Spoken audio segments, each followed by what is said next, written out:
Je suis Ivana Bukowska, je suis architecte.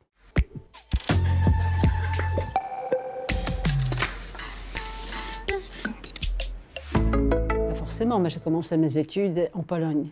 Et l'architecture se fait en Pologne, dans les écoles polytechniques, et pas aux Beaux-Arts. Au fond, je voulais toujours faire Beaux-Arts, mais mes parents étaient quand même très réalistes, considéraient que la fille doit gagner sa vie. Ils considéraient que l'architecture n'est pas trop loin des Beaux-Arts, des arts plastiques, et qu'après, de toute façon, si je souhaitais, je pourrais toujours faire Beaux-Arts. Et en effet, la formation à l'école polytechnique de Gdańsk était très particulière. Ce n'était pas une école polytechnique comme les autres, dans la mesure où une grande importance était donnée à la peinture, à la sculpture et au dessin. Et ceci pendant les 5 ans d'études, toutes les semaines, on avait 3 ou 4 heures de formation. Et les dessins, en effet, on enseigne aussi la perspective, mais c'est un dessin artistique aussi. On partait en plein air pour un mois, c'était des moments les plus agréables finalement de mon séjour en Pologne, car de l'autre côté, on avait une formation très technique. On quittait l'école et on quitte toujours avec le titre d'ingénieur. Donc c'était la mathématique, géométrie descriptive, construction, structure, et ainsi de suite. Parlons pas d'un semestre de la langue russe obligatoire ou de la philosophie marxiste, mais on avait un prof extraordinaire car il n'avait pas de temps, on n'est jamais arrivé en Marx, finalement on s'arrêtait à la Grèce antique, voilà. Mais pour arriver en France, j'ai passé un examen, c'était un concours d'État. Je faisais partie d'un groupe d'une vingtaine des élèves qui ont été donc envoyés pour terminer les études en France. Et au fond, le gouvernement polonais ne savait pas que l'école d'architecture est privée, l'école spéciale, et on s'est retrouvés finalement sur les valises prêtes à repartir, parce qu'on était 4 filles pour les études d'architecture. Et à l'époque, le directeur de l'école, c'était Anatole Kopp. Oui, voilà, de Saint-Pétersbourg. De Saint-Pétersbourg. Et oui, donc il y avait cette générosité de considérer que voilà, on peut être aussi boursière de l'école. Oui. Mais alors, le contraste entre l'école polytechnique, 48 heures, présence obligatoire, le cours qui commence à 7 heures du matin, et l'école d'architecture, mais c'était le jour et la nuit. En fait, je ne savais pas, je me suis posé la question, où suis-je finalement? Car 68 n'était pas trop loin. Oui, tout à fait. Donc, il y avait énormément de débats, énormément de fanfares. Et finalement, il était très difficile à pouvoir se concentrer. Et finalement, il travaillait dans les ateliers. Alors, ayant une très bonne formation d'efficacité, chaque fois quand on avait un atelier, j'étais persuadée qu'il faut que j'amène un nouveau projet. Voilà. Donc, après, j'ai compris, non, c'est toujours les mêmes pendant un semestre. Et cette ambiance était tellement relaxante quelque part que pour trouver l'objectif de mon existence, j'ai profité avec une de mes amies des concours que l'ordre d'architecture lançait aux étudiants, pour les étudiants. Et il est vrai qu'à l'époque, quand même, on ne gérait pas les élèves comme aujourd'hui, qu'on avait infiniment plus de liberté. J'ai passé 2 ans donc, dans cette école et 2 fois de suite, j'ai changé d'atelier et je pouvais amener avec mon ami un travail complètement indépendant de l'atelier, travailler les concours à la cité universitaire et présenter les concours comme le travail d'atelier, ce qui aujourd'hui est complètement impossible. Oui. Une forme d'autonomie. Une forme d'autonomie. Oui. Si les profs voyaient qu'il a face à lui des élèves passionnés, ils n'intervenaient pas, ou très peu, ou pas, même pas du tout. Voilà. Et dans cette histoire, avant d'arriver en France, tu parles à un moment, j'ai lu que tu parlais de l'impact ou de l'impression que t'ont laissé tes cours de sculpture. Oui. Tu peux en parler un peu plus? C'est un prof, c'est une manière de faire, c'est des sujets, J'avais l'impression que, vu le fait que la Pologne, à l'époque c'était la Pologne socialiste, tout ce qui touchait à l'habitat, c'était déterminé quasiment d'avance, c'était des grands panneaux lourds qui arrivaient de l'URSS, et on s'est retrouvés dans la Pologne, après la guerre, finalement, il y avait un énorme problème de trouver le logement avec des bâtiments qu'on a construits un peu partout dans le monde, sauf qu'en Pologne, énormément, dans la mesure où le pays était très très, très démolie.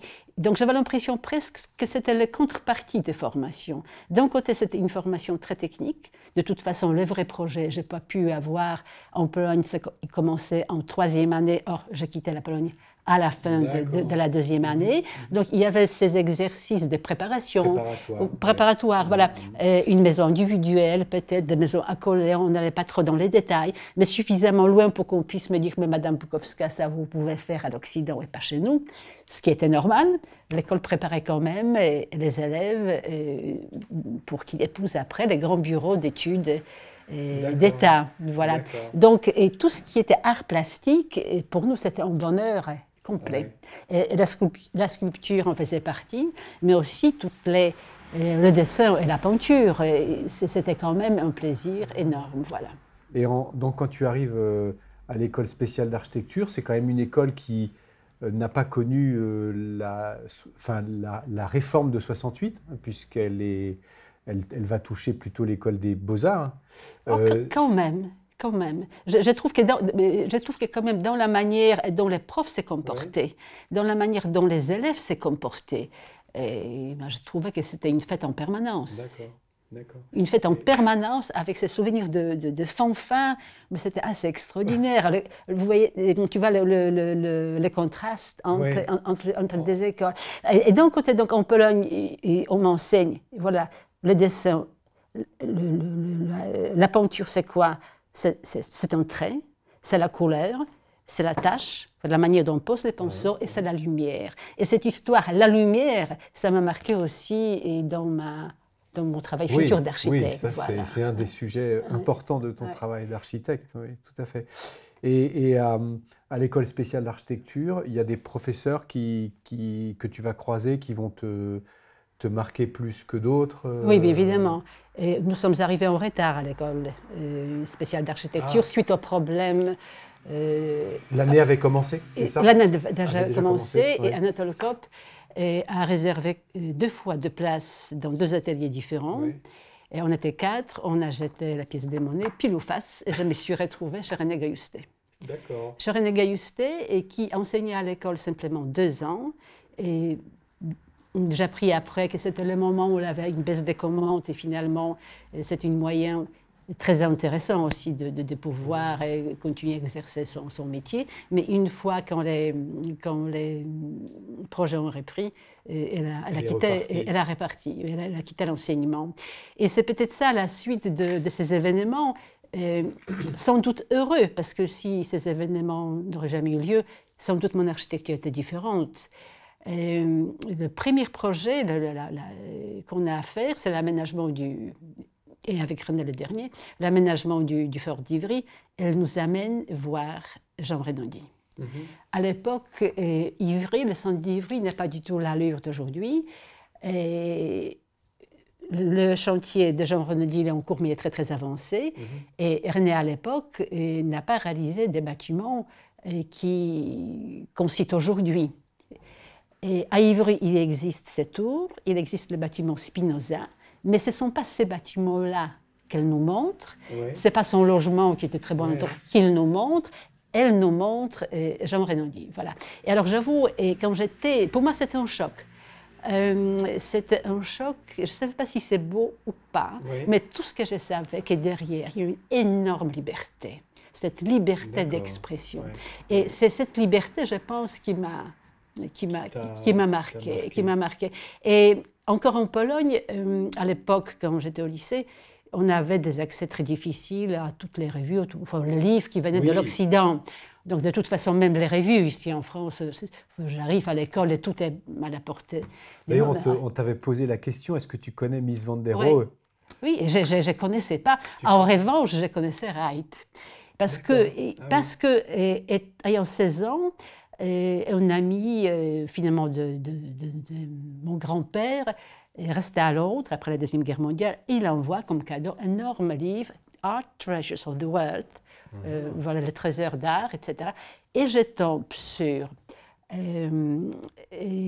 la fameuse villa de Wright, Falling Water. Je tombe sur Ronchamp, et sur l'aménagement de la chapelle par Matisse Avance. Et pour moi, c'est un choc. Voilà, j'ai trouvé que c'était vraiment extraordinaire. Et j'avoue que Wright, toute ma vie, m'a poursuivi. Je crois, oui, oui. Par sa liberté oui, aussi, oui, par sa matière et par sa liberté d'expression. Et cette facilité de changer son langage d'architecte au niveau de conception des espaces. Voilà. Quand tu découvres le chantier de Renaudie à Évry, en t'écoutant, j'ai l'impression que tu découvres que la liberté peut exister aussi en architecture. Oui. Parce que tu as déjà parlé de la liberté dans les arts, la peinture, la sculpture, et ce qui se révèle peut-être avec Renaudie, c'est que finalement, la liberté dans l'architecture, elle existe aussi au moment où... C'est face à cette phrase de mon prof qui m'a dit « ça, vous pouvez faire à l'Occident, je suis à l'Occident, et bien voilà, j'ai l'impression qu'on peut tout faire. » Et dans les professeurs donc, tu as parlé de Gaillousté, Jean Renaudie n'enseigne pas à l'ESA, mais tu le croises. Il y a d'autres enseignants qui vont venir après. Est-ce que tu les as vus, Paul Virilio, Claude Parent, ces gens-là et Paul Virilio enseignait à l'époque à l'école spéciale d'architecture. Je pense qu'on avait un cours ou deux avec lui, mais je ne pense pas que c'est lui qui m'a tant marqué. Il était plus de théoricien, mais Claude Parent, oui. Claude Parent, c'était quand même une époque excessivement heureuse en architecture, quand il y avait beaucoup de personnalités excessivement fortes. Donc évidemment, quand on est très jeune, on est attiré par un et pas par l'autre. Alors moi, ça se fait que j'étais très attirée par Claude Parent, pas peut-être par ses réalisations, ben, je connaissais surtout sa maison suspendue à la cité universitaire, parce que j'y habitais, mais c'est plutôt cette dimension oblique, cette théorie basée sur l'oblique, qui restait malheureusement théorie, à part un supermarché, je pense, à Weinramp, d'accès, je ne pense pas qu'il a réalisé ça, sauf peut-être à l'église à Nevers. Voilà. Donc pour moi, l'oblique, ce n'était pas tellement un espace, un plancher sur lequel on vit de la même manière que sur un plancher horizontal, mais il a attiré mon attention quand même sur le fait qu'on n'est pas obligé d'être coincé par le parallélisme des plafonds et des planchers, d'être dans les tranches des quais. Et la diagonale, ce n'est pas forcément qu'en plan. Cette diagonale peut être en espace. Et à partir du moment où on comprend ça, on se rend compte que dans l'espace, il y a une infinité de directions, que tout est possible. Vous voyez. Et peut-être d'une manière trop simpliste, on ramène tout à une boîte. Ça peut être un choix architectural. Pour une grande partie, c'est aussi le choix des entreprises. Quand même, c'est sans doute infiniment plus rentable. Mais c'est comme s'il m'obligeait d'écrire un texte littéraire avec quelques lettres, vous voyez. Ça peut être un enjeu. Et au lieu d'utiliser toutes les lettres dans l'alphabet. On y reviendra à la question oblique, parce que c'est vrai que ça parcourt beaucoup ton travail. Peut-être pour finir sur la formation, il y a quand même un professeur, j'aurais aimé que tu nous en parles s'il y a quelque chose à dire sur lui, c'est le professeur Kalabinski. C'est quelqu'un que tu ne rencontres qu'au moment où tu passes l'examen pour partir en France, ou c'est quelqu'un qui compte dans ta formation? Non, il ne comptait pas dans ma formation dans la mesure où c'était plutôt en politique aussi, j'imagine. Je ne sais pas du tout quel était son parcours universitaire. C'était à lui que l'État finalement s'adressait pour organiser ces fameux concours, pour faire venir une vingtaine d'étudiants pour terminer les études en France. D'ailleurs, cette expérience, elle a été faite une fois, n'a pas été répétée. Car on était trop jeunes. Et finalement, quand on envoie des élèves qui vont faire leur doctorat, pour une grande partie, leur vie est faite en Pologne. Et là, ils se sont rendus compte quand même, quand on a 20 ans, eh bien, écoutez, le monde est à nos pieds. Oui, voilà, devant nous. Devant nous, voilà. Alors, donc, les études se déroulent, arrive le diplôme. Oui. Alors, le diplôme dans un endroit pas anodin, Saint-Denis, devant la basilique. Un endroit qui va être un vrai laboratoire plus tard pour un certain nombre d'architectes. Mais toi, tu décides de faire ton diplôme au pied de la basilique, si je puis dire. Oui, ça correspondait aussi au fait que le diplôme, je l'ai fait avec René Gaillousté, qu'à l'époque, sans doute, elle avait l'accès plus simple à ce que l'avenir nous proposera. Elle travaillait déjà pour la Soledad et je ne pense pas qu'elle travaillait déjà sur son déni, mais quoi qu'il en soit, c'est peut-être la discussion avec elle. Et quoi qu'il en soit, sans doute la facilité d'avoir, parce que quand on fait un diplôme, il nous faut aussi un terrain, il nous faut aussi défendre des plans. Donc c'était aussi une grande facilité d'avoir les fonds sur lesquels on pouvait s'appuyer. Et quand même se posait cette question d'évolution de la ville, à l'époque où on est quand même très bercé encore par les villes de mégapolis japonais, par Yona Friedman. Après, Emmerich fait ces petites structures qui n'ont pas été réalisées. N'empêche que ce sont des pistes de recherche, de nos intérêts quand on est étudiant, car quand même c'est le monde qui nous entoure. Ce n'est pas pour autant que ce monde m'inspirait directement, mais quoi qu'il en soit, il constituait quand même le cadre de nos réflexions. Oui, c'était la ville et l'urbanité, c'était le sujet de tout le monde. Et avec des mégastructures, n'est-ce pas? Aujourd'hui peut-être, on a sans doute un regard beaucoup plus critique par rapport à cette démarche. Comment à un moment, quand on fait son diplôme et on se met comme ça, on se confronte à cette architecture qui est quand même assez impressionnante de la basilique Saint-Denis, architecture du XIIe siècle, donc un peu ancienne. Et toi, tu fais ton diplôme là au pied de la basilique, c'est courageux, on pourrait dire. Je ne sais pas si c'est courageux, peut-être c'est inconscient, je ne sais pas, je sais pas si c'est courageux. Mais en fait, il y avait quand même un élément fort dans la basilique, et c'est indiscutable, c'est quand même l'arc. Oui. Alors, voilà, donc il y a bien évidemment hors de question pour moi de construire un bâtiment avec des contreforts à la manière de la basilique, voilà, un pastiche architectural. Mais l'arc en soi, je me suis rendu compte que quand même c'était un élément de construction qui existait depuis très très longtemps. Les ponts suspendus, ce sont des arcs, et suspendus ou pas d'ailleurs. Mais l'exploiter en tant qu'élément de structure, de base, correspondait parfaitement à ma manière. Je ne dirais pas de recherche, c'est trop prétentieux quand on est étudiant, mais c'est en conséquence logique de mes projets où j'ai travaillé pendant mes études, toujours les pans obliques, et en essayant de chercher l'éclairage. Du coup, l'arc, finalement, nous permet de suivre cette rupture entre verticale et l'horizontale d'une manière très souple, n'est-ce pas? Parce qu'on suit la forme. On peut contredire la pente, mais on peut aussi la suivre. La pente, c'est ce qu'on voit au collège de Bobigny. Et cette question de l'arc, on y reviendra parce qu'elle est très présente, je trouve, dans ton travail théorique et pratique. Elle apparaît au moment de ce diplôme ou elle était déjà là avant? Non, elle apparaît au moins transcrite.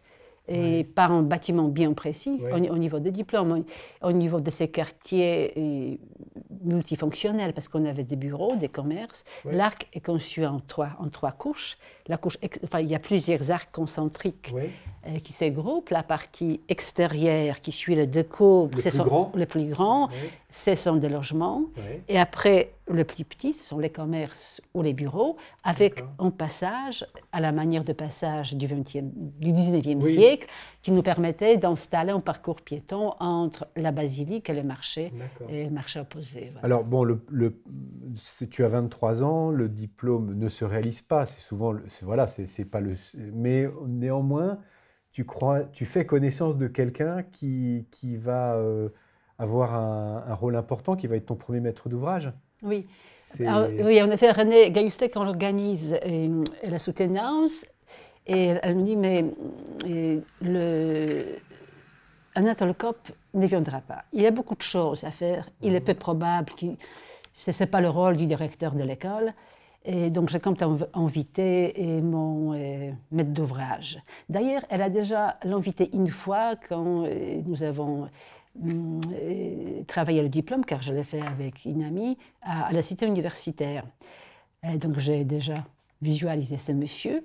Et finalement, elle a invité donc son maître d'ouvrage, qui était à la tête, non, il n'était pas à la tête, il était sous-directeur, je pense, de la Soledad 93, la société d'économie mixte qui venait de paraître finalement, parce que je pense que c'est à peu près à ce moment-là, ou peut-être à peine depuis quelques années, qu'elle existait. Et Jean-Pierre Lefebvre assiste à la soutenance. Anatole Kopp d'ailleurs aussi, il est venu quand même. Et c'est suite à ce diplôme qui était considéré par le jury comme très intéressant, qui me demande de faire une proposition pour une vingtaine de logements au Blau-Mesnil. Oui.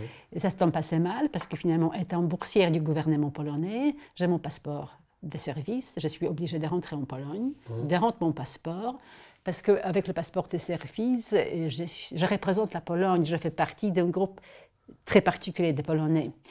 En revanche, le passeport de tourisme, je fais partie des millions de Polonais qui sont à l'étranger. Donc, je suis rentrée en Pologne, j'ai remboursé mes études. Et je voulais quand même que les parents puissent avoir une vie normale en Pologne. Ce n'était pas très cher parce qu'à l'époque, de toute façon, l'échange entre le franc à l'époque et les zloty, vous savez, c'était à peu près 4000 francs à l'époque. Je faisais des charrettes et je pourrais trouver cette somme d'argent. Alors, tu faisais des charrettes où? Ben, écoutez, des charrettes pour d'autres chez René, pour d'autres étudiants. Chez René, c'était déjà après mon diplôme, peut-être à la limite après mon diplôme, car le diplôme, je le soutiens en novembre 1976, et en 1977, je commence déjà à travailler sur les Blau-Mesnil. Donc, le temps était très serré, et j'avais juste le temps de rentrer en Pologne, et de rendre mon passeport de service, de demander un autre passeport, et là, c'était aussi pile ou face. J'aurais pu ne pas l'avoir, c'était quand même risqué, mais quand même, je l'ai eu. Alors la maquette du diplôme, elle est là à côté de nous, derrière nous. Il y avait quelque chose de spécial dans l'installation du diplôme, il y avait des très grands plans, Il y avait des très grands plans, il y avait des très grands plans, le plan du rez-de-chaussée, le plan du premier niveau, il y avait une maquette d'un logement. Ah oui, à grande échelle? Oui, au 20e, je pense, au 20e, oui. Qui s'est déroulé, donc, qui s'est délimité par des arcs. C'est un logement en duplex, avec une terrasse, après avec une verrière oblique qui nous permettait de passer d'un étage à l'autre, par l'extérieur aussi, bien évidemment. C'était sans doute l'influence de Claude Parent, voilà. D'accord. Donc, en fait, la rencontre avec Jean-Pierre Lefebvre te permet de te lancer tout de suite. C'était le tournant dans ma vie. Voilà. Tu as hésité à te lancer? Jamais. Pas de question, non? Jamais. Et je ne sais pas, c'est un sujet d'ailleurs très intéressant, parce qu'au fond, le diplôme, on a fait ensemble avec mon ami, et mon ami décide de quitter la France. Elle s'installe en Allemagne avec son futur mari, qui était en France, donc il pourrait très bien rester. Et car au fond, peut-être l'architecture n'était pas sa passion. Peut-être c'est si simple que ça, je ne sais pas. Mais je ne sais pas pourquoi. Toi, c'est la tienne. Oui, je ne sais pas pourquoi. Et c'est aussi intéressant quand on voit chez les élèves, des fois certaines ont ces rythmes de travail, ils savent où ils vont venir. À la limite, ils sont même peut-être un peu autistes. Mais ils foncent, vous voyez, ils foncent. Et il y a ces personnes finalement qui ont cette force d'aller coûte que coûte, et d'autres peut-être qui vont hésiter. Mais bien évidemment, quand j'avais cette commande, j'avais très peur. J'avais très peur parce que je ne savais pas ce que c'est un permis de construire. Et parce que, de toute façon, parce que je n'avais pas ces bagages finalement, que normalement les gens ont. On passe plusieurs années dans les agences, et surtout à cette époque-là, les architectes jeunes, c'était les architectes de 50 ans. C'est à ce moment-là, finalement, sauf peut-être si on avait un bagage familial du père au fils, et voilà.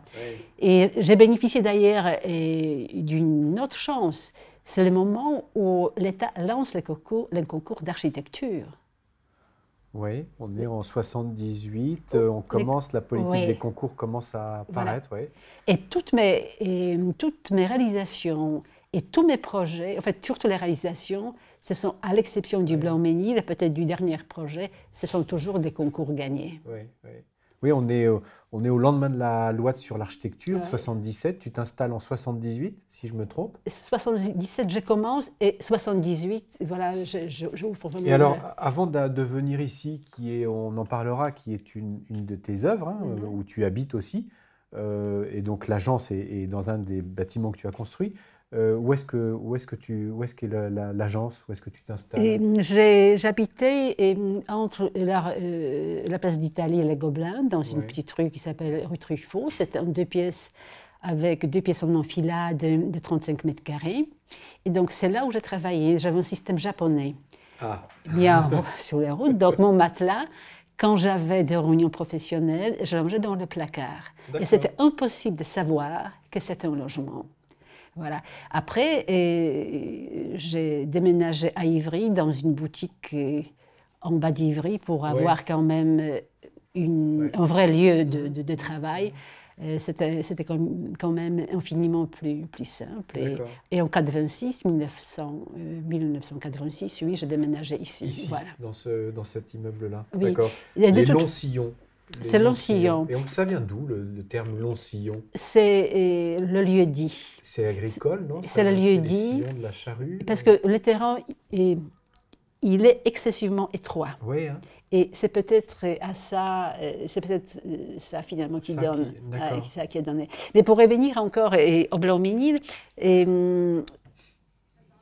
bien évidemment, on ne me fait pas trop confiance, ce qui est tout à fait normal. Oui, tu as 23 ans. J'ai 23 ans, je rassemble pas une femme, et à l'époque, je parlais sans doute moins bien le français qu'aujourd'hui. Donc, on me demande de faire un projet de 20 logements.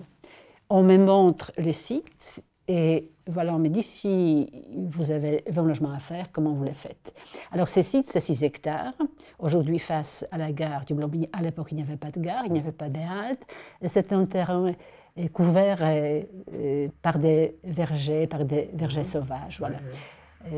Et alors, plutôt abandonné. Donc, il n'y avait pas de construction. Et donc, je place d'une manière assez aléatoire ces bâtiments de 20 logements. Mais en fait, dans cette maquette de faisabilité, tout était déjà déterminé, tout était dit par rapport au projet, à la réalisation future, les principes de distribution de logements, et les toitures inclinées, l'agencement des logements, et même si après on a épuré plus les volumes, on a évité d'avoir certains raccords trop complexes, les projets étaient nés au fond à ce moment-là. C'était presque un projet témoin pour oui. Quelque chose qui allait pouvoir s'étendre, parce que les Blancs-Ménil, c'est combien de logements déjà? Et c'est 200. C'est 225 réalisés. À Ouais. l'époque, il y avait 245.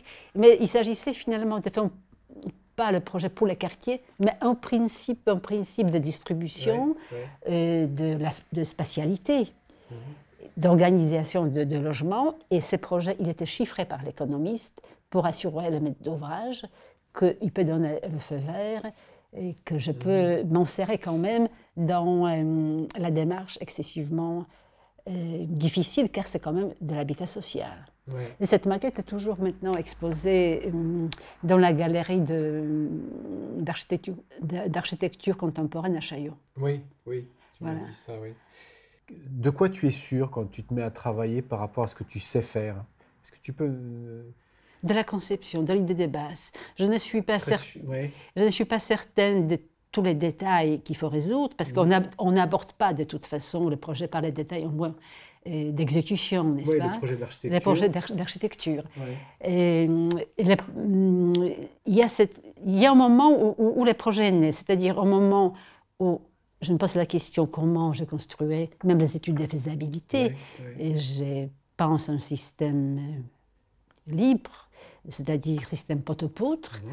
Je me dis, bon, il faut qu'il soit rentable. Alors, rentable, ça veut dire quoi? Ça veut dire qu'on a un parking au sous-sol, il faudrait bien que la trame corresponde, soit économique. Donc, la trame, je ne cherchais pas midi à 14h, je trouve que la trame carrée, c'est une trame simple. Et pourquoi ne pas l'utiliser? Elle est utilisée très, très souvent. Et alors, le Blanc-Ménil, c'est quand même la zone pavillonnaire, donc ce sont les toitures inclinées. Et c'est un moment aussi où, n'est-ce pas, on a derrière nous déjà un peu le Timten, cette critique finalement n'est-ce pas, de la charte d'Athènes. Donc bien évidemment, il y aura des questions de prévoir des tours à cet endroit-là. Mais en revanche, la toiture inclinée me semblait de toute façon, en tant qu'oblique, très intéressante, mais il a fallu quand même la proposer d'une certaine manière. Et au moment où je décide que cette trame va être couverte par des toitures inclinées triangulaires, je trouve l'imbrication et la jonction entre les deux éléments, et je vérifie et à l'échelle 1 par mètre, une maquette, quel type d'appartement je peux avoir. Je pense qu'à partir de ces moments-là, le projet est né. J'ajoute après la distribution, on parlait de coursif ouverte, ce type de passage qui va traverser le terrain d'un côté à l'autre, qui va être bordé de deux côtés par 2 coursifs ouvertes. J'ai pique de tissu qui m'entoure, tous les éléments qui m'intéressent.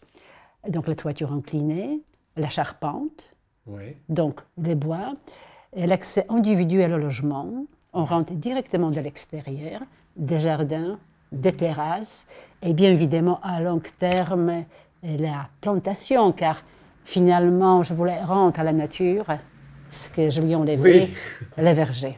Et aujourd'hui, le quartier, il est envahi par la végétation, qui n'est d'ailleurs pas entretenue, ce qui est un peu dommage. Il faudrait me l'entretenir. En été, l'ensemble disparaît dans les arbres. D'accord. Mais tu as dit, alors, il y a quelque chose dont je suis sûr, c'est la conception. Hein, et tu as très bien expliqué.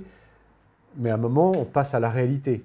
Il y a un collégien qui dit, dans le film qu'a produit Jean-Pierre Lefebvre, il y a un collégien qui a une phrase magnifique qui dit, en parlant de toi, elle l'a imaginé et elle l'a fait. Et est-ce qu'on peut parler un petit peu de « et elle l'a fait » ? À un moment, quand voilà, tu conçois, mais à un moment, voilà, c'est plus du dessin, c'est plus de la maquette, c'est de la réalité. Comment tu travailles ça? Comment tu vis ça? Le chantier C'est-à-dire, je m'exprimais jamais par l'écrit. Je m'exprimais toujours par les maquettes. Et je n'étais pas dans les débats. Et peut-être 20 ans plus tard, quand j'avais les élèves face à moi, j'étais plutôt introvertie, donc ce n'était pas du tout besoin de communication avec les autres. Mais ce que j'aimais, c'est d'avoir quand même les mains dans la glaise. Ce n'est pas du tout un discours théorique. Et la théorie, pour la théorie, ne m'a pas très intéressée. Vous voyez, la théorie de Claude Parent, et j'aime si j'arrive à l'appliquer. Et j'aime si elle est utile, et si je la transforme, et si je m'inspire. Mais il y a toujours le rapport avec la réalité. Le réel, voilà. Le réel. Comment arriver à adapter? Parce qu'au fond, on a beaucoup de théories d'architecture, finalement, qui nous entourent. Mais en fait, ce qui m'intéresse, ce n'est pas de les développer, c'est de les réaliser à ma manière. Ou de pousser plus loin les bouchons par rapport à ce qui était réalisé. Et alors, comment ça se passe? Parce que tu as 23 ans, 24, peut-être 25, et tu te retrouves sur un chantier avec des entreprises, des artisans. Non, c'était beaucoup plus tard. C'était beaucoup plus tard parce que le projet traînait. D'accord. J'ai travaillé au LEPAS, j'ai fait les premières plans masse. Il y avait le changement de la maîtrise d'ouvrage, il y avait le changement de programme. Et je commence les études de l'ensemble 1977-1978. Et le prototype de 5 logements, il est livré en 1986. D'accord. Donc il y a beaucoup de temps. Et ça m'avantage, parce que ça me permet d'aller plus loin dans ma conception, de revenir en arrière. Et quelque part, j'étais très contente finalement que j'ai pu améliorer et simplifier le projet. Avant de passer le pas. Parce que quand on construit, c'est trop tard, c'est fait. Non, mais bien évidemment, je pense que si c'était à sortir dans 2 ans qui suivent, ce serait quand même, très difficile. Ceci étant, bien évidemment, on avait aussi l'autre versant de cette situation, c'est que je n'arrivais pas à vivre. Parce que quand même, il faut pouvoir arriver à vivre. Et c'est là où il y a un deuxième élément qui intervient dans ma vie. et c'est là où René Gaustet a sans doute un impact assez important, c'est qu'elle organise chez elle un déjeuner où elle invite les gens qui travaillent avec elle pour qu'ils présentent un peu les travaux qu'ils font de gauche à droite, et elle m'invite aussi. Je travaillais déjà sur Blanc-Ménil, et il m'a demandé que j'amène mes maquettes de Blanc-Ménil, et donc j'amenais mes maquettes de Blanc-Ménil, je savais pas pourquoi, et donc les gens ils présentent le projet. Moi j'étais toujours très timide, j'étais là dans mon coin, mais Yvonna montre des maquettes, et je montrais les maquettes à Madame Laluc, directrice de l'office, et c'était un coup de foudre. Ouais. C'était des maquettes de logement, donc 1 par mètre, on voyait très bien les espaces. Alors, coup de foudre ou pas, je ne pensais pas qu'après, elle va m'inviter à un concours qu'elle a lancé pour les Lancillons. C'était un concours donc, où il y avait plusieurs équipes. Et au fond... Tu te souviens des équipes, pardon, qui étaient là? Non, et on a cherché même. Il y avait... je pense, M. Frischlander, qui devait faire un bâtiment ici à côté, dans l'emprise de cette cité. Ouais. Donc les concours n'étaient pas lancés sur la totalité du terrain. Il y avait une faille au milieu qui était déjà réservée à M. Frischlander, qui devrait réaliser la halte, une garderie et la PMI. Et ces concours, finalement, donc au fur et à mesure, finalement, il n'a pas réalisé et le bâtiment pouvait continuer. Et donc, ce concours que j'ai gagné, je pense qu'il y avait une grande volonté de l'Office pour que je gagne ces concours. Mais ceci dit, des fois, il y a un jury quand même, donc personne n'a droit d'imposer un architecte. Donc, j'avais beaucoup de chance de gagner. De les gagner. Et alors, oui, moi j'aimerais connaître la première réunion de chantier de Yvonna. Et oui, de ça je me rappelle très bien, parce que je pense que la première réunion de chantier, il me semble que c'était Ivry. Oui, ça doit être Ivry, parce que je livre en 1986 et je livre en même temps les prototypes en 1986. C'est la même date, sauf que le chantier a commencé avant ici. Avant le Blanc-Ménil. Et avant Blanc-Ménil. Et il y a le représentant de la Socothèque, du bureau de contrôle. J'arrive et il dit « Merde, c'est une femme ». Ça, je me rappellerai tout le temps. Mais j'avais d'autres réunions assez particulières, notamment pour le Blanc-Ménil. Et cette fois-ci, c'était à la D2E. Et je pense pour régler, je ne me rappelle pas quel problème administratif. J'étais très intimidée. La table était à l'infini, ça s'est limité. C'était très long, il y avait beaucoup d'intervenants. Donc j'arrive, je me glisse, là, il y avait une chaise, je m'assois, j'attends. Et après 20 minutes, rien ne se passe. Mais je demande, mais et pourquoi ça ne commence pas? Et on attend quoi? Il me répond, on attend l'architecte. Vous voyez, je ne rentrais pas tellement dans les schémas, finalement. Sans doute l'âge, aussi être femme. Aussi, c'est que tu as une phrase où tu dis il y a une grande rigueur structurelle dans mes conceptions et ensuite une variation sur le thème. Et on sent qu'il y a une grande force constructive et technique. C'est pour ça que je voulais qu'on parle du chantier, parce que tu as une véritable maîtrise de la technique et du chantier. Et quelque part, ce qui se conçoit clairement se construit clairement aussi. Est-ce que j'ai l'impression qu'il y a une évidence dans tes constructions quand elles se réalisent de manière évidente? Oui, sans doute tu as raison, parce que quand même tous mes projets sont très tramés. Il y a toujours une trame. Et je ne quitte jamais la trame, mais je la développe. C'est-à-dire, une trame carrée peut avoir sa diagonale, et on peut utiliser aussi la diagonale. Quand je travaille l'arc, je travaille aussi les portions d'arc. Mais l'arc sera toujours la même, c'est toujours la même courbe. Elle sera plus courte, plus longue. Ou alors, dans le cas de l'alternant, j'utiliserai les portions de cette courbe. Mais la courbe restera toujours la même. Et au Blanc-Ménil, donc, c'est toujours la même trame. Mais à partir de la même trame, si on l'utilise bien, on peut arriver aux richesses incroyables. Parce que j'utilise la trame entière, j'utilise la moitié de la trame, ou des fois, je la coupe encore en deux. À Saint-Dizier, et la trame est aussi répétitive, on ne les voit pas. On a la trame carrée, mais pour épouser la forme du bâtiment existant qui est une forme circulaire, donc pour arriver à un cercle, il y a des éléments de raccord qui vont faire que cette trame va pouvoir bouger. Oui. Mais ces éléments de raccord seront toujours les mêmes. Et ça produit de la conception une évidence dans la construction. Oui. On a l'impression que toute la construction devient évidente. Il n'y a pas de... Tu sais, on disait à l'école des beaux-arts des chameaux. Hein, c'est-à-dire un endroit où on n'est pas arrivé. Ouais. Quand on voit tes réalisations, hein, non pas tes conceptions, oui, parce que, tout arrive au... Parce qu'au bon fond, endroit. tous ces projets se réalisent sans façade. Ah. On ne peut pas dessiner des façades, même dans les cas... Encore à Saint-Dizier, c'est plus simple, parce qu'on a la façade linéaire sur la rue. Oui. Et on a cette façade face à l'église. Oui. Mais dans d'autres projets, c'est impossible. Comment voulez-vous dessiner?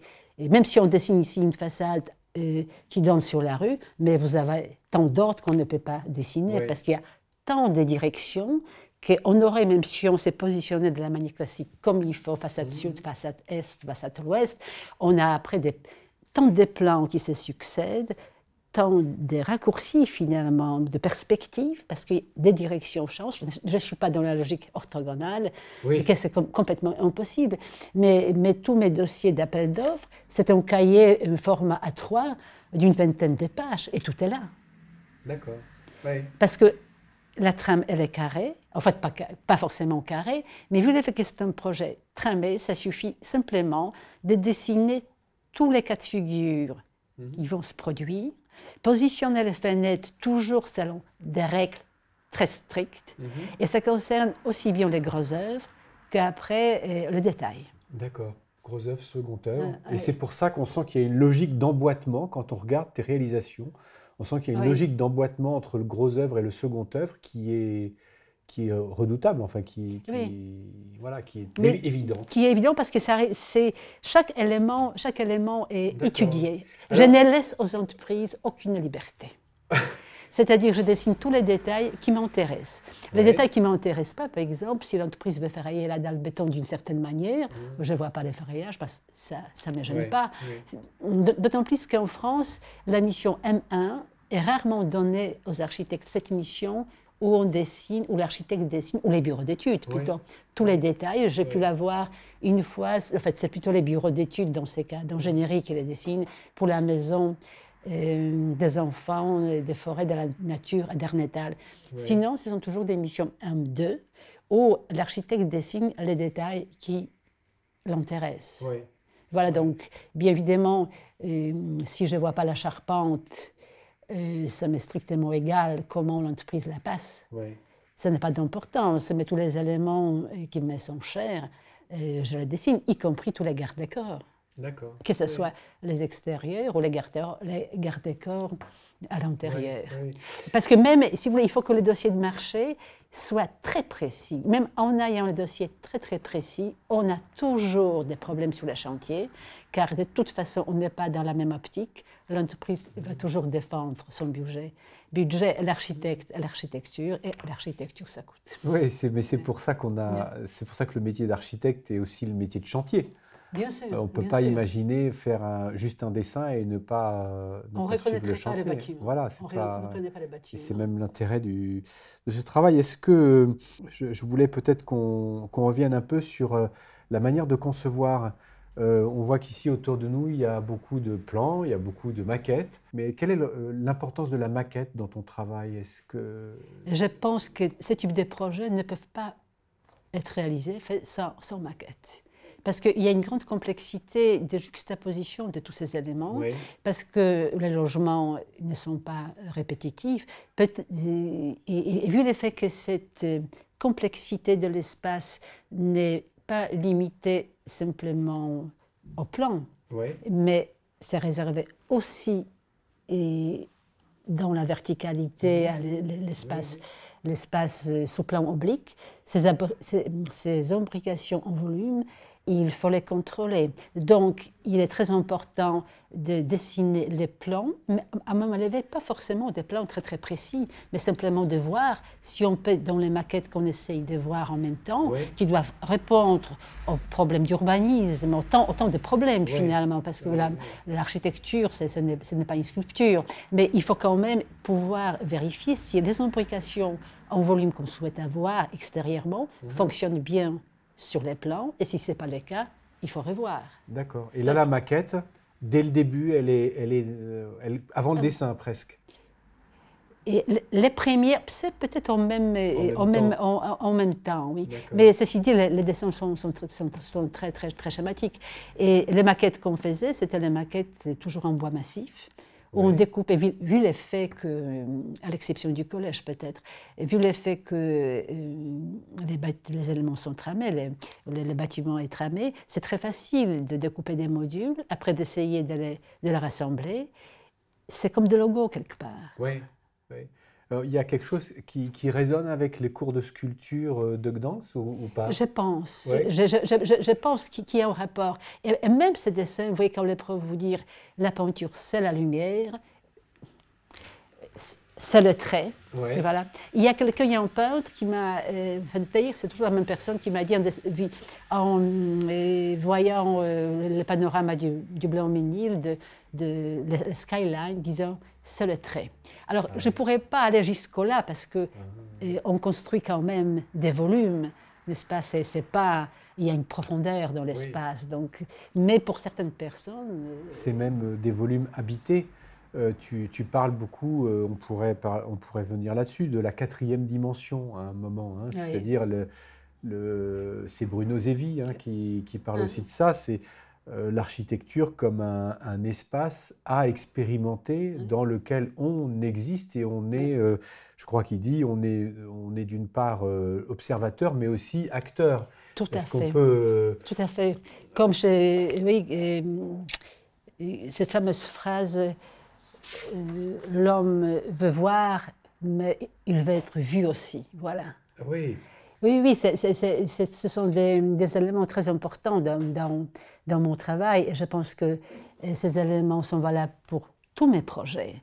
Cette recherche finalement de convivialité, d'échange à travers ces espaces extérieurs et antérieurs que je dessine.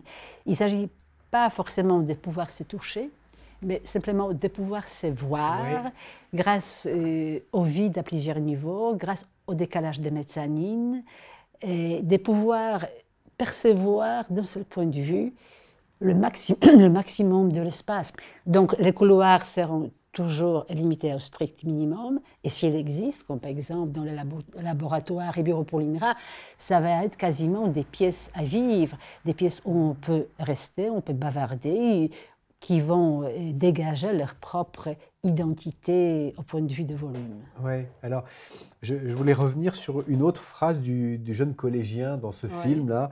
Et à un moment, il rit, ils sont assis et puis ils rient tous ensemble. Et en parlant du collège, il dit « mais c'est une cour de récréation partout ». Et cette phrase-là aussi, elle est magnifique. Elle renvoie peut-être en effet à cette idée d'une architecture de combinaison d'espaces individuels et d'endroits où en fait toujours on se perçoit, on est en relation, c'est un élément important de ta recherche, cette combinaison et ce côté ludique. Ce côté ludique.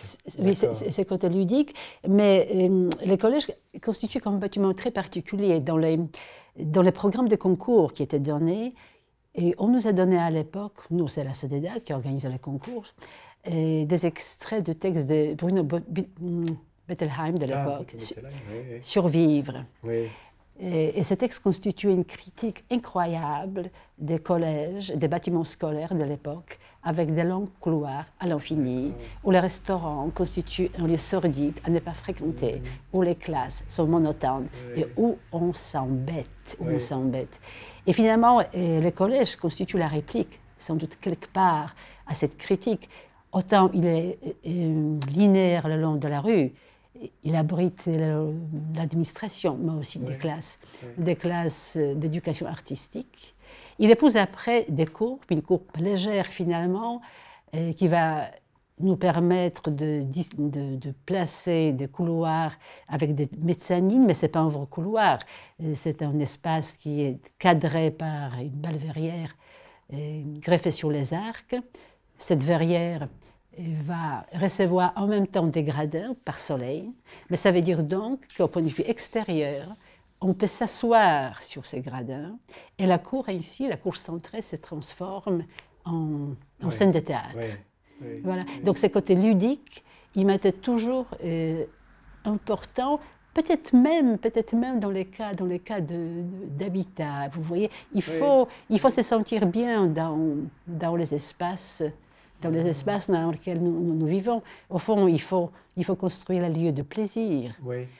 De plaisir là où on apprend, d'apprentissage bien sûr, là où on vit, là où on travaille. Je pense que les règles de jeu sont toujours les mêmes. Et donc la complexité de l'architecture que tu imagines et que tu réalises, les recoins, les variations, ça fait partie de cette idée du jeu d'habiter, du jeu voilà, de la variété qui me permet de me trouver dans toutes les situations que je veux, aussi bien individuellement qu'avec les autres. Oui, et je veux que la nuit ne s'installe jamais, qu'on puisse arriver à chaque logement, dans la mesure du possible, par des parcours très différents.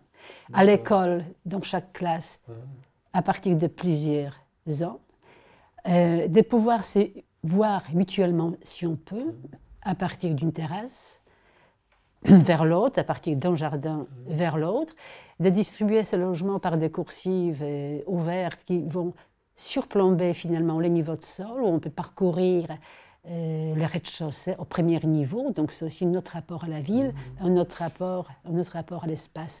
Oui, cette question de la complexité, tu la retrouves dans l'histoire de l'architecture? Oui, il est vrai que j'avais quand même la chance et l'occasion de voyager énormément. Ces voyages constituent pour moi, je ne sais pas si une source d'inspiration, mais sans doute une source de réflexion. Et en ce qui concerne la complexité des espaces, certaines sont à proximité de nous. Par exemple, je pense à ce magnifique village qui s'appelle Apricale, qui est en Ligurie, dans la vallée d'Inerva. Donc c'est la première vallée après la frontière avec l'Italie, qui est parsemée par des villages absolument splendides, qui sont peut-être encore pas trop touristiques, et on passe comme ça du niveau de la mer vers les Alpes, c'est la question de 30 minutes, et sur ces parcours, il y a un village qui était absolument splendide par l'imbrication de ces espaces, car il faut imaginer qu'il y a 3 places. Un village d'origine médiévale. D'origine médiévale, un village qui coiffe comme tant d'autres l'autre colline, qui n'a pas évolué au cours des siècles, sans doute les sols n'étaient pas très bons. Et quand il a fallu construire, les gens ne proliféraient pas les constructions, mais ils construisaient au-dessus des rues. Donc les rues, les passages, sont des passages piétons bien évidemment, et c'est du clair et de l'obscur. On passe des zones complètement sombres, quasiment noires, vers les puits de lumière. Et ce village, s'il m'attend impressionné, c'est par la succession de ces 3 places. C'est une scène théâtrale à ciel ouvert. La place la plus haute, plantée, c'est celle du Prince. Et après, on a 2 places qui appartiennent à Monsieur Tout-le-Monde, décalées d'un niveau. Sur les 2 places sont positionnées 2 églises qui se font face. Et à cette place, en contrebas, il y a 7 ruelles qui débouchent. La place est minuscule. Alors cette ruelle, quand on voit la photo, on ne les voit même pas, parce qu'on passe souvent sous les bâtiments. Et si le théâtre de Gênes y arrive, il arrivait au moins tous les mois d'août, pour installer le spectacle à ciel ouvert. Là, c'est quand même pas par hasard. Et cette magnifique complexité d'urbanité qui est là au service des gens et de la rencontre, pouvoir se voir, vous voyez, d'une place à l'autre, c'est assez étonnant et très enrichissant. On retrouve ce voir, être vu, être en lien. Peut-être que comment dire, on pourrait parler un petit peu de cette question de la lumière dans tes architectures. la lumière zénitale, la lumière oblique, la lumière, on voit en tout cas que dans tes réalisations, la question de la lumière est un vrai sujet. Est-ce qu'on... Oui, c'est quand même un élément excessivement important dans l'architecture, je pense dans toute architecture. Elle nous sculpte l'intérieur, elle donne l'importance à certains lieux, elle peut ne pas donner l'importance aux autres, mais elle constitue cet élément intégrant, entier dans la composition des espaces. Donc je pense que dans tous mes projets, j'essaie de les développer comme le mieux possible. On se retrouve ici avec la lumière zénitale qui va arriver à travers les pans obliques. En partie basse, on retrouvera, comme ici, la lumière, cette fois-ci, elle n'est pas zénitale, elle va vers le sol. Le sol, il est aussi intéressant si on souhaite voir les passants et la ville. Donc, elle va nous sculpter. Et la partie la plus importante, finalement du lieu. C'est quelque chose qu'on retrouve très souvent, la prise de vue zénitale dans les parties obliques. Toujours. Toujours, parce que le pan oblique me sert à ça. Me sert à prendre la lumière. La lumière zénitale n'a rien à voir avec celle qui vient du sud, par la façade classique verticale, ou celle du nord. Si il y a un moment où je développe d'autres types d'habitats que je vais pas réaliser, et ces éléments centrés me servent aussi à capter la lumière. D'accord. Et chaque fois, cette manière de traiter les intérieurs me serait très cher, mais bien évidemment, cette lumière est réservée à la partie la plus importante. Si on peut le faire, donc les séjours, si on peut la voir ailleurs, je serais très contente de pouvoir la voir, mais quand même, ce sont des prestations architecturales qui coûtent assez cher. C'est un atelier d'artiste, par exemple, au Blanc-Ménil, où c'est pas oblique avec la lumière, quand on nous permet de voir les sols, quand on monte et quand on essaye. Donc à nouveau, cette idée de voir, être vu. Voir, voilà. Voir et vu. Et donc, tous ces logements, finalement, ils vont se toujours développer selon les mêmes principes, ces principes de la scène. De la scène théâtrale. Et bien évidemment, cette histoire de lumière, bon, à Saint-Dizier, à l'époque, on avait encore des pare-soleils, je ne sais pas si aujourd'hui elle existe toujours, j'ai cru comprendre qu'il était enlevé. Et l'arc, dans cette manière de construire, nous permet d'avoir cette lumière encore d'une manière beaucoup plus accentuée, plus souple et quelque part plus naturel. Vous voyez, dans ces principes d'organisation spatiale de logement, on peut prendre la lumière à n'importe quelle inclinaison. Donc, encore une fois, on change les rapports par rapport à l'horizontale. On a l'impression que ça symbolise aussi la course du soleil. Finalement, l'arc permet de suivre la course solaire et d'ouvrir... Oui, tout à fait. Et donc ici, par exemple, les lanternons sont greffés d'une autre manière. Mais la lumière arrivera chaque fois en profitant donc de cette courbe. Voilà. Là, c'est encore une autre histoire, une autre manière de traiter. Donc il y a une complexité dans les volumes, mais il y a aussi une complexité dans la manière de faire rentrer, de faire venir la lumière pour créer une richesse.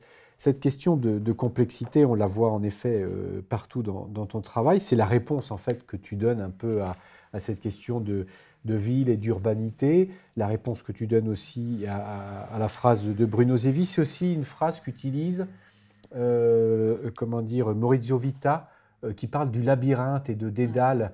Et là, on rejoint la notion de mémoire de l'espace. Enfin, mémoire du parcours. Est-ce qu'il y a quelque chose aussi là-dessus dans ton travail, cette idée de vivre une complexité pour se reconstruire un récit dans la tête et une mémoire de ce qu'on vit dans l'espace? je pense qu'il y a ce besoin profond chez l'homme de pouvoir explorer l'espace. Qu'à partir du moment où on nous a mis pendant très longtemps que 2,40 c'est très bien sous plafond, qu'une pièce carrée c'est la merveille dans la vie humaine, alors je pense que ce sont des hypothèses qu'on peut discuter. Mais on a envie d'explorer l'espace. Et la complexité et la recherche volumétrique fait que les espaces nous poussent vers l'exploitation de notre propre corps, mais à travers notre propre corps, au fur et à mesure qu'on se déplace, de l'espace. Ces intérieurs incitent les gens à se déplacer. On ne prend pas la chaise, on ne se positionne pas au milieu, on est attiré, on est happé par d'autres choses, d'autres perspectives qui va s'ouvrir. Et surtout dans les lieux où on a, comme au Blanc-Ménil, où les terrains étaient beaucoup plus grands finalement, et c'était très important de pouvoir voir d'un point de vue plusieurs perspectives, peut-être pas forcément des droites, mais plusieurs amorces de parcours possibles. Et ce serait vrai encore plus aussi dans les collèges, où chaque élément des programmes s'exprime par des volumétriques complètement différents. Oui, donc le récit, ou en tout cas la vie, peut se dérouler parce qu'elle est toujours nouvelle. Enfin, et donc j'aime bien cette idée d'explorer l'espace serait quelque chose de vital, un besoin vital. Oui, je pense que l'architecture doit nous inciter à la découverte.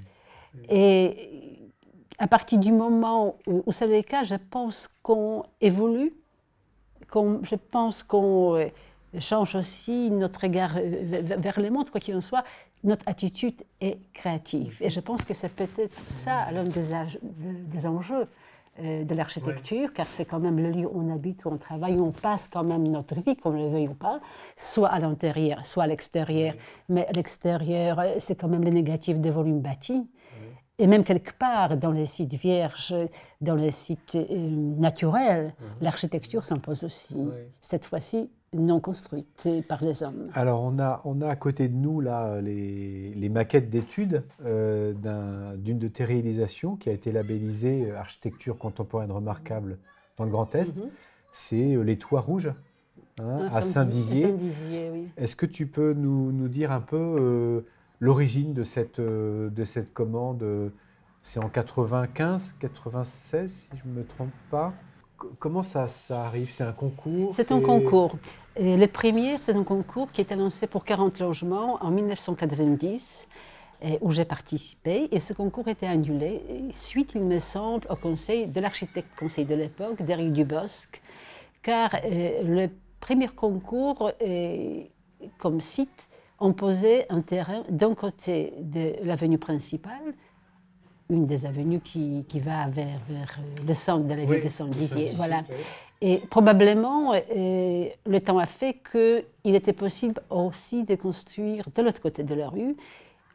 Et cette possibilité, sans doute, était donc mise en valeur par l'architecte de bâtiment et par l'architecte conseil. Le concours était annulé et le suivant concours était lancé donc sur les deux terrains, et cette fois-ci concernait 81 logements sociaux. D'accord. Voilà. Alors il y a une disposition quand même qui est spéciale, tu en as un petit peu parlé. Il y a une église, une place centrale, déjà des premières architectures qui ont été construites dans les années 50-60, qui prennent la forme qui sont en courbe. Et toi, tu viens proposer un morceau de vide, puisque c'est un projet en deux parties. Et tu peux nous dire un petit peu comment tu t'es positionné, comment le parti, comme on dit?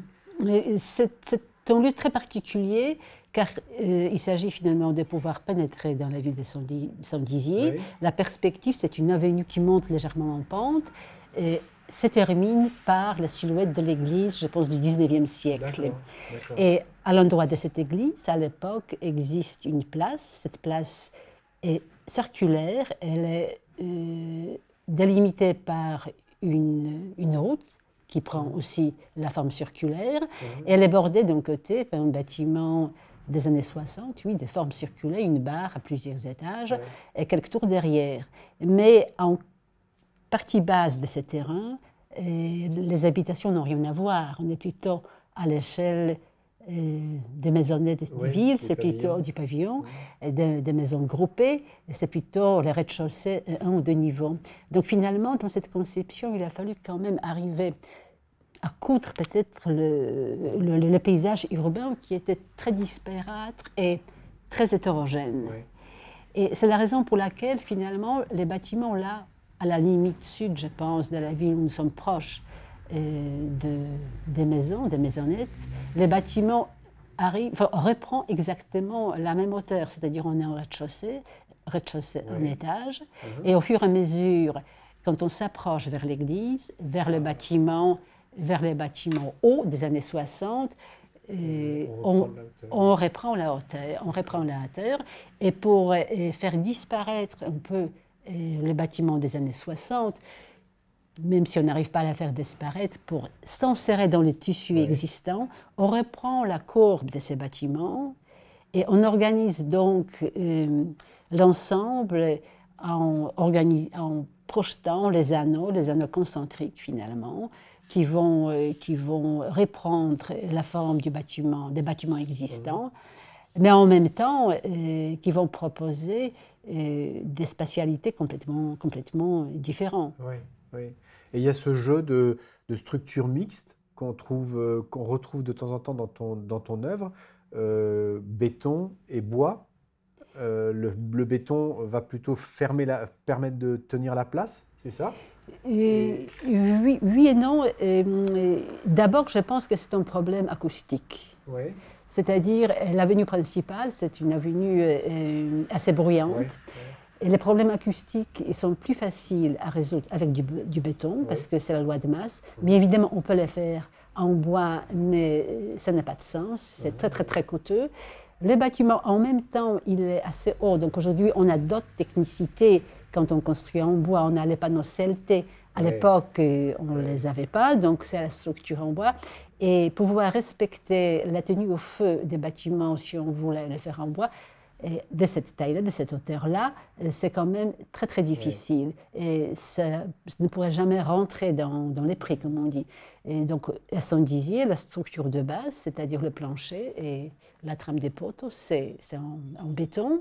Et les façades qui donnent directement sur la place devant l'église ou sur l'avenue principale d'accès, c'est en béton aussi. Mais à partir de ces moments-là, on change de matériaux. On quitte les bétons. Dès qu'on est déjà légèrement embillé par rapport à l'avenue, les bâtiments réalisés en ossature bois, donc les façades sont en ossature bois, aussi bien que la toiture. D'accord. Et alors, on l'appelle les toits rouges.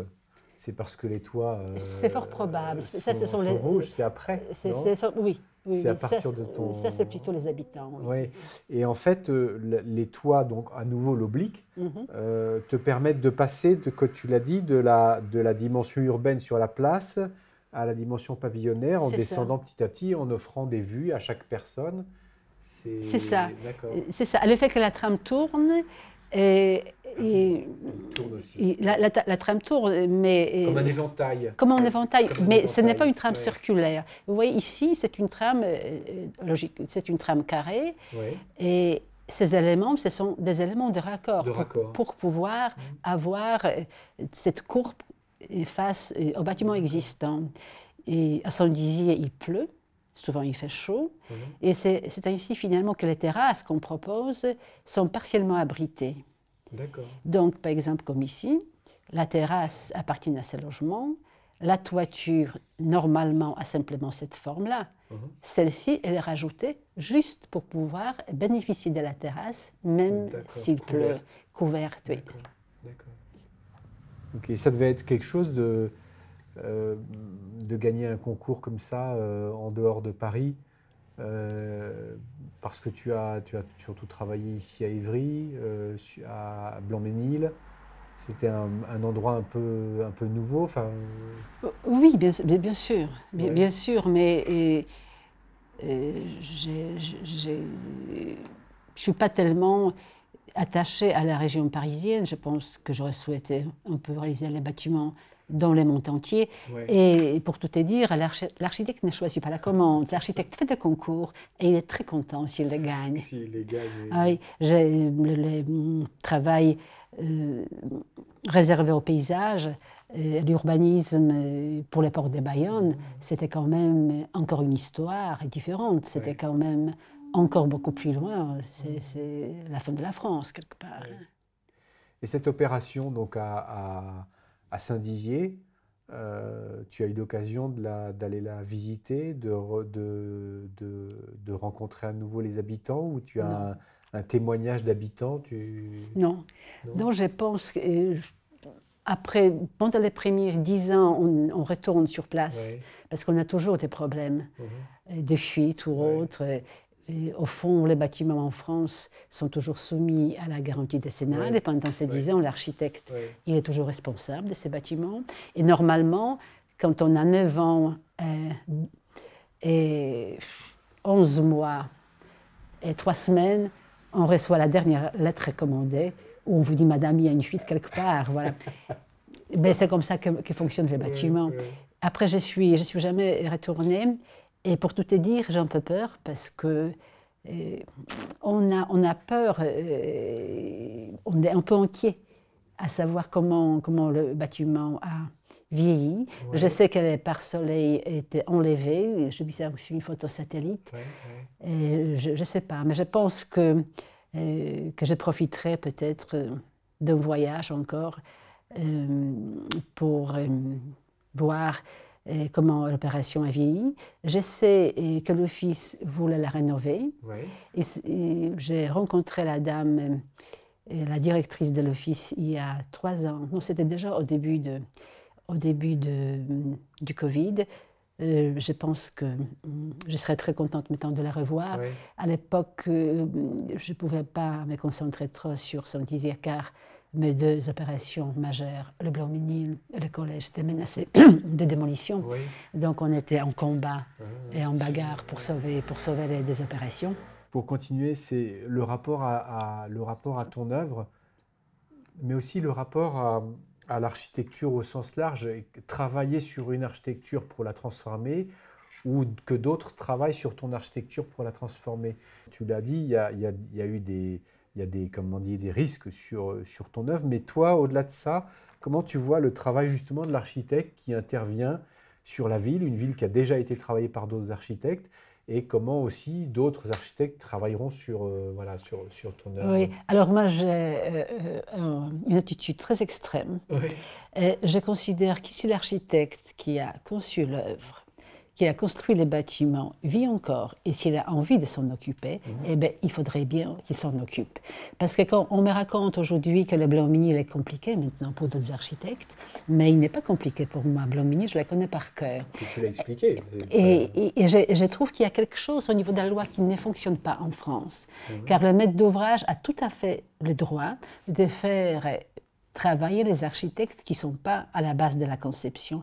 Et je pense que ça ne va pas dans le sens de la protection du patrimoine. Il est vrai que je fais partie des cas extrêmes, car j'ai commencé à travailler très tôt. Si j'avais commencé à travailler à l'âge de 50 ans, comme beaucoup d'architectes à l'époque, mais aujourd'hui je serais morte, et de toute façon les problèmes ne se poseraient pas. Mais vu le fait que maintenant les architectes quand même commencent à travailler beaucoup plus tôt, je pense que cette question se posera très très vite pour d'autres générations. Et je pense qu'il y a une loi qui manque. C'est-à-dire l'architecte, l'auteur du projet, peut ne pas vouloir s'occuper de son projet, de le rénover.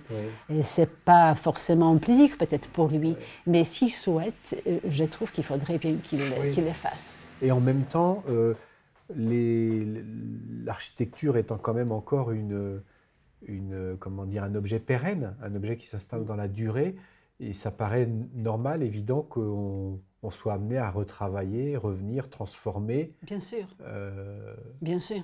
Surtout dans les bâtiments sociaux, on sait très bien que les matériaux qu'on utilise sont souvent des matériaux dont la longévité de vie est de 20 ans. Et 30 ans passent et on n'entretient pas les bâtiments. Forcément, il y a des problèmes, c'est mathématique. Ouais. Il y a peut-être aussi ce rapport au vieillissement des bâtiments. en France qui n'est pas du tout la même que dans un pays comme l'Allemagne, par exemple, où on s'occupe du patrimoine d'une manière très régulière. Oui. Normalement, les locataires, une partie de leur loyer est réservée à l'entretien des bâtiments. En réalité, ça ne se passe pas peut-être toujours comme on aurait souhaité. Oui, alors je voudrais enchaîner encore sur un élément qui m'est quand même très cher, c'est quand même les voyages. Ah. C'est quand même les voyages, car vu le fait que la première opération, c'était comme un bâtiment tout bois blanc-ménil, souvent j'étais invitée pour les présenter, pour faire les conférences. Et j'ai commencé très souvent par la Chine, par la Birmanie, et par l'Inde, par toutes ces architectures finalement qui ont pu m'inspirer au cours de mes voyages. Et ce n'est pas forcément les architectures faites par les architectes, mais à l'époque, déjà, il y avait cette magnifique livre, quand j'étais étudiante, Architecture without Architect, Streets for People, et ainsi de suite. Donc ces livres-là, encore, ils traînent quelque part.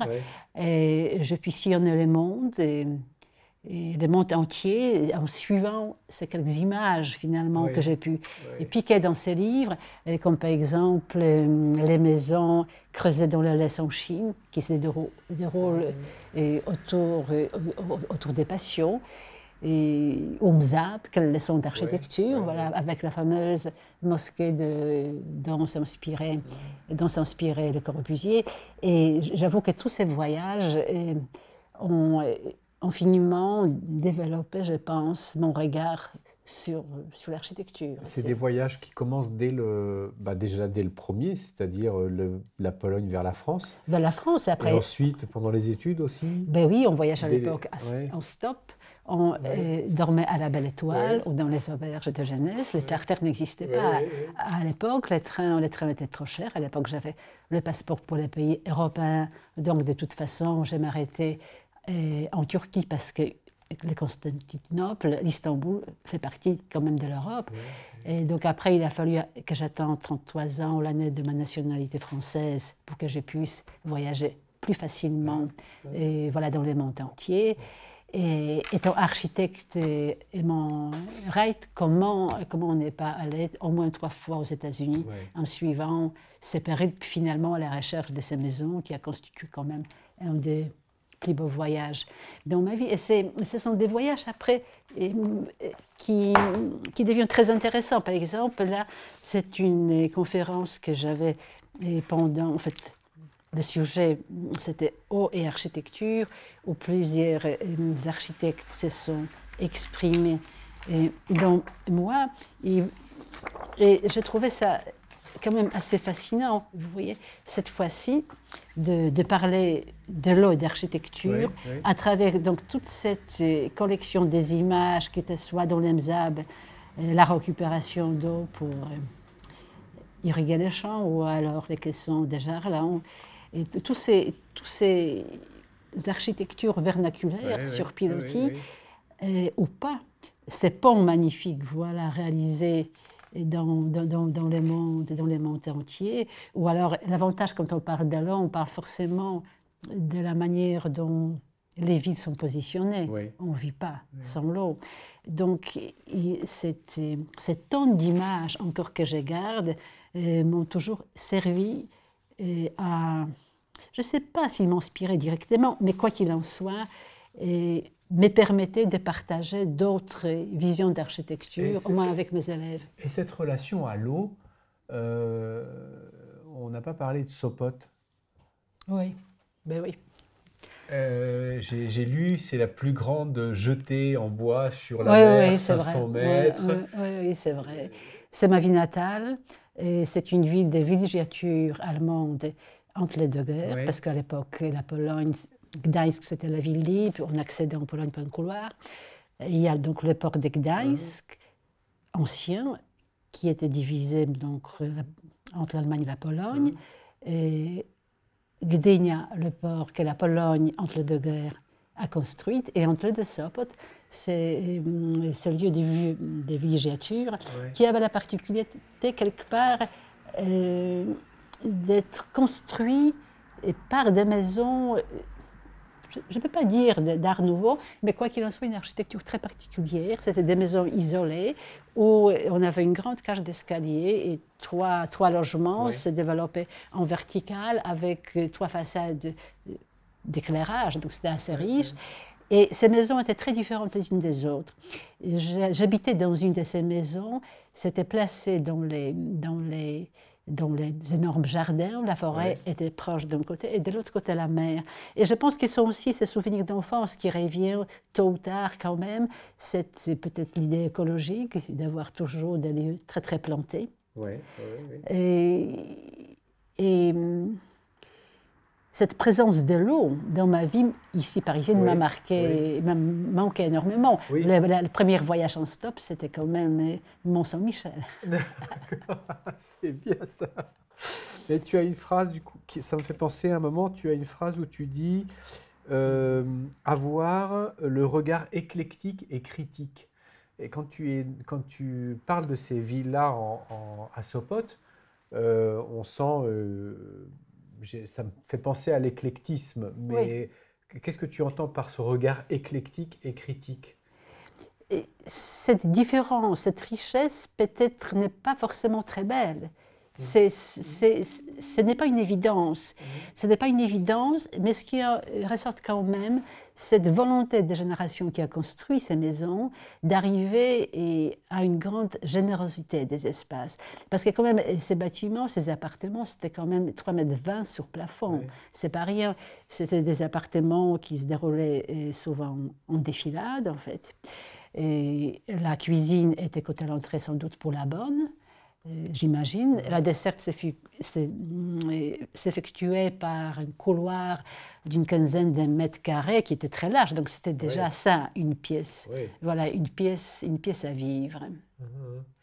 Et comment dire, et critique,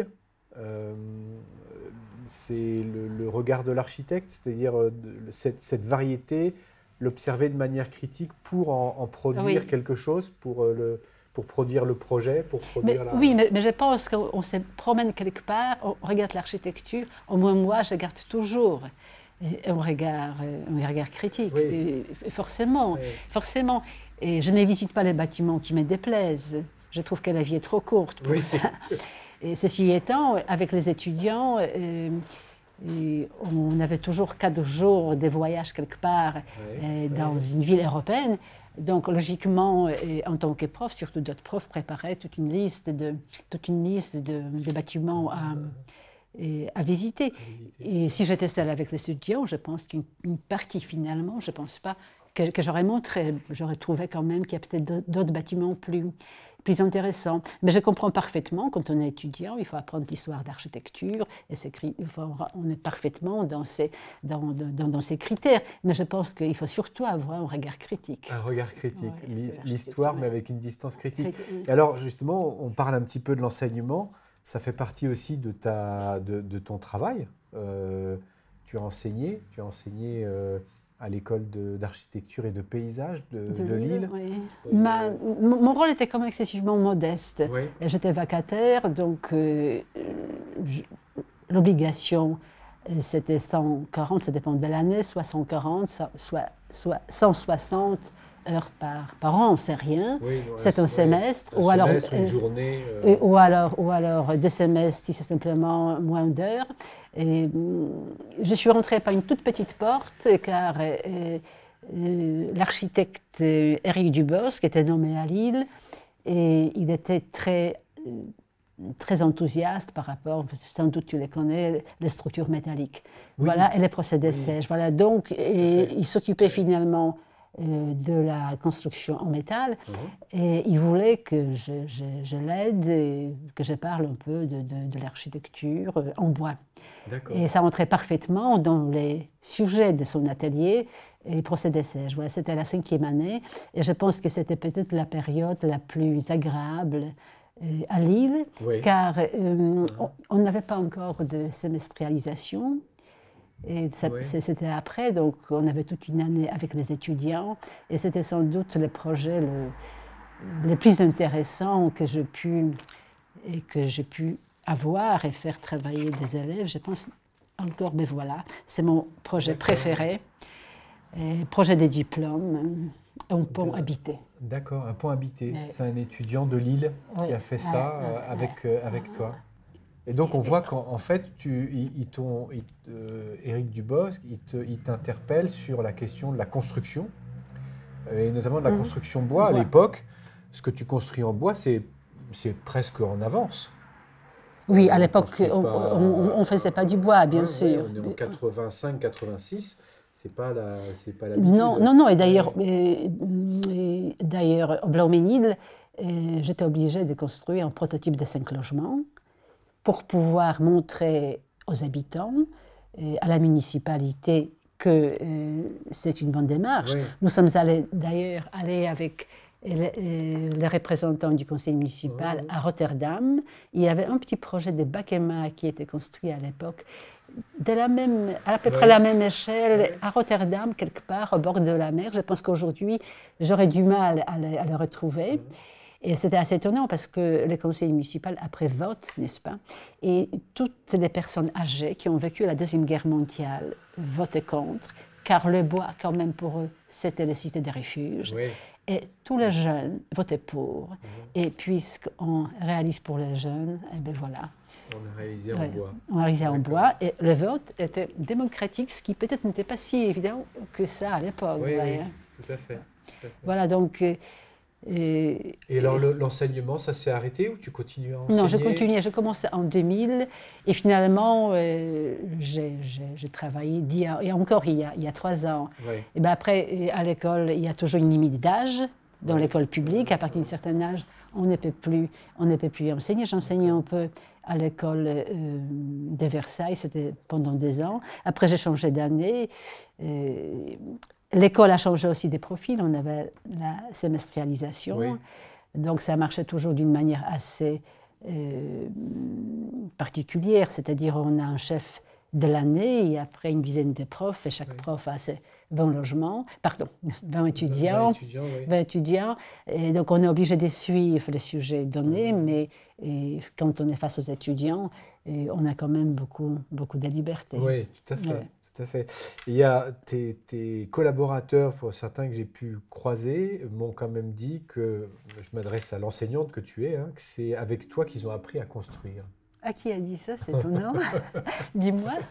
Je ne me rappelle plus de leur nom, mais ils m'ont dit, alors vraiment, Iwana, elle nous a appris à construire.